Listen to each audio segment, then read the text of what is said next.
Hello, my viewers. Welcome back to the channel. My video title, you know what this video is about. The Steelers versus the Buccaneers game preview. So things I like about the Buccaneers, of course, their defense. You know, Antoine Winfield is an amazing player. You got Devin White, who's an amazing linebacker. Vita Vea, all those guys up front.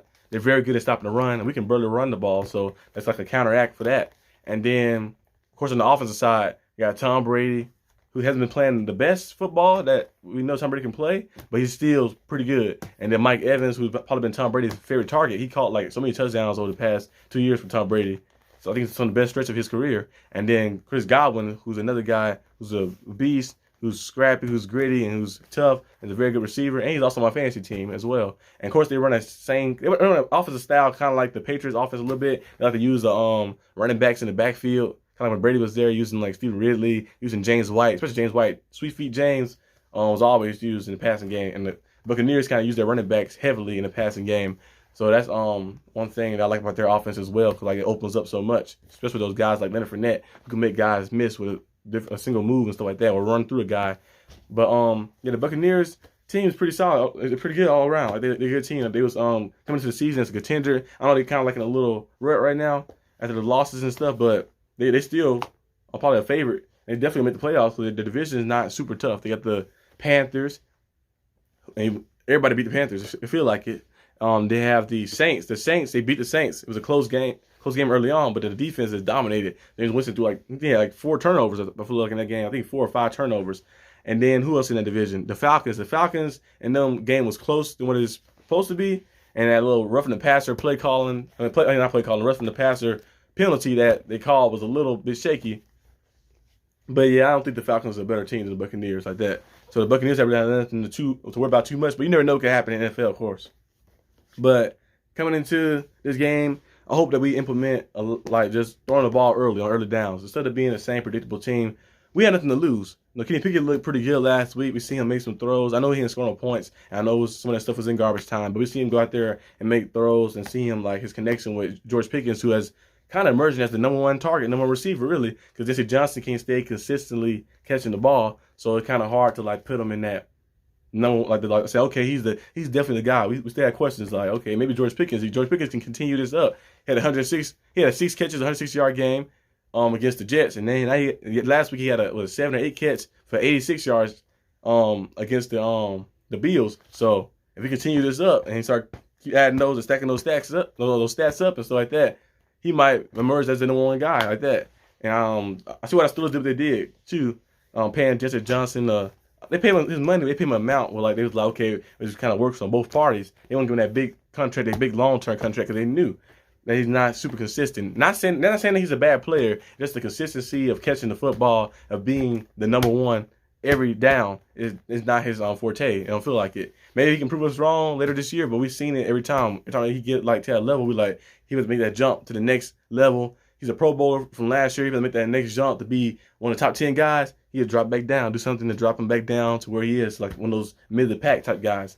So hopefully George Pickens can emerge as our #1 guy. Kevin Austin, I believe I don't know if he's coming back this week, but they was talking about him. And I know Matt Canada said he'll have a hard time.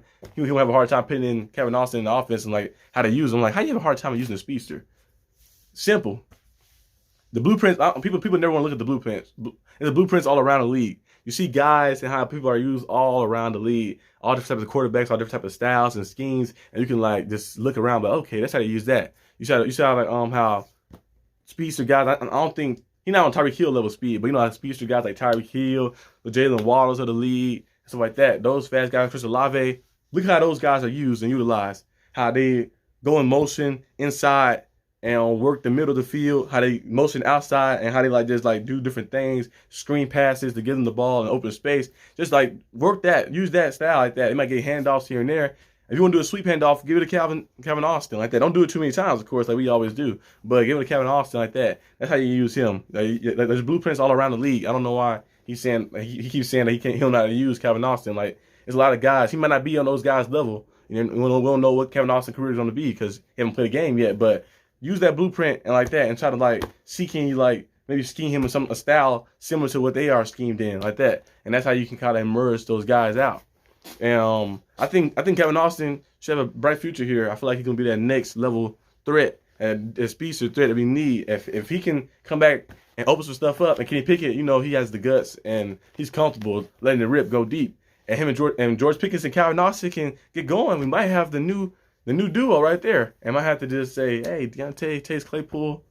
I'm just playing, but you never know what can happen like that because those rookies emerge. Like I said before, I believe I said in the I made a video about George Pickens. I said if George Pickens become the #1 receiver on the Pittsburgh Steelers when he got drafted? I made a video I think a week after. I was like, can he be the #1 guy?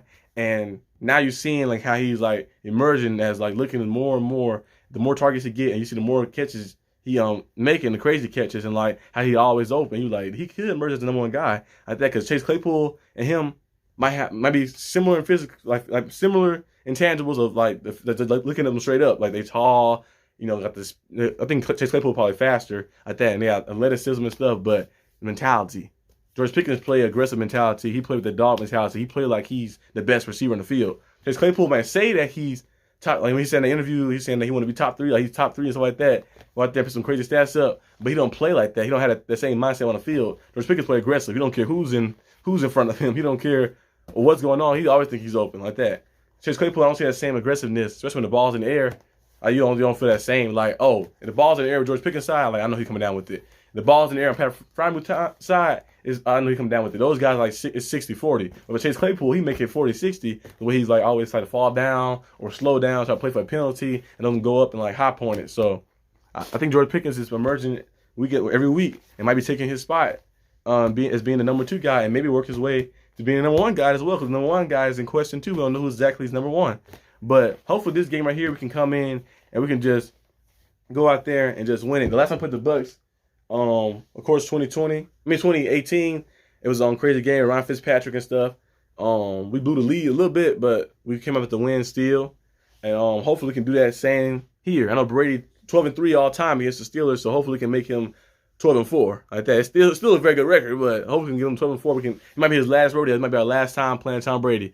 So we might can go out with a bang and beat Tom Brady for the last time and get the last laugh. So hopefully they can They get a fire lit underneath them because the Bills' loss was terrible, and we haven't won a game at home. So hopefully that be some bulletin board material to use and some stuff to use. Like you guys just let it happen like that. You guys want to let people just walk in your house and just take y'all trap. We'll go somebody else's trap, take their trap, not the other way around. We haven't won a game at home, so we can't say that anymore. So like, and I know game 1 was that was week 1. That was like so long ago. No one think about that win anymore. So we need to come out there and we need to win and start adding these wins up. At least we got to at least get 2 of these next 3. Or all 3 of them. All 3 of them be very good. We get all 3 of them, but we at least get 2 of them. We at least get 2. We at least go to the bye week at least with 3 wins like that. So hopefully we can win this Bucks game and maybe the Dolphins game because the Dolphins I don't know if 2 will be back. I don't know what quarterback they have like that, so you may get a little break. But knowing this, we can't beat back a quarterback sometimes anyway. And then or maybe we can win all 3 of these games. We can beat the Bucks, we can beat the Eagles and the Dolphins. So hopefully we can do something. But we need to at least win 2 out of 3 of these next games and get back on track after the bye week. But that's all I got for you guys today. If you guys like this video, leave a like and subscribe, and I'll see you guys next time on the channel. Peace out.